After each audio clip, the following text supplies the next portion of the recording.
यूं तो यूपी हुकूमत मुसलमानों को लेकर फैसले के लिए बहस में लगातार रहती है, लेकिन इधर चंद दिनों से यूपी का मेरठ काफ़ी सुर्खियों में है।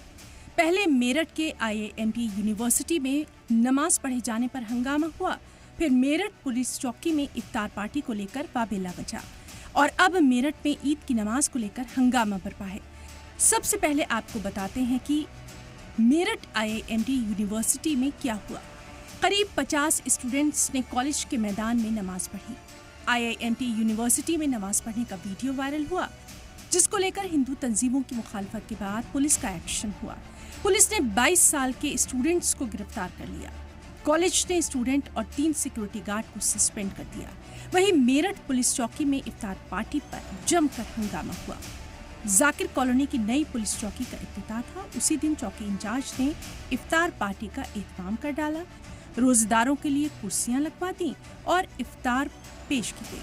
बस फिर क्या था, हिंदू तंजीमों ने चौकी इंचार्ज के खिलाफ कार्रवाई की मांग कर डाली। SSP ने इस मामले का नोटिस भी लिया और हैरत की बात यह है कि चौकी इंचार्ज को लाइन हाजिर कर दिया गया। अब मेरठ में नया तनाज़ा है ईद की नमाज का। मेरठ में ईद की नमाज को लेकर नया तनाज़ा छिड़ गया है। मेरठ पुलिस ने ईद की नमाज को सड़कों पर पढ़ने की इजाजत नहीं दी है। इसके साथ ही इंतजामिया ने वाज़े अल्फाज में कह दिया है कि अगर ऐसा करते कोई पाया जाता है तो उसके खिलाफ कानूनी कार्रवाई की जाएगी। यहाँ तक कि मुलजिम का पासपोर्ट तक रद्द किया जा सकता है।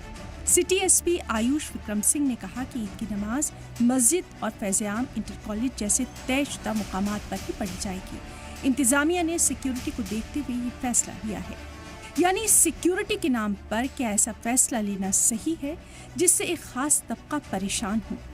होना तो ये चाहिए था कि इंतजामिया माइनॉरिटी को ये यकीन दहानी कराता कि आपकी इबादत में कोई खलल नहीं डालेगा, हम आपके साथ खड़े हैं।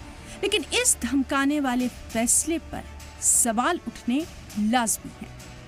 ब्यूरो रिपोर्ट, सलाम TV।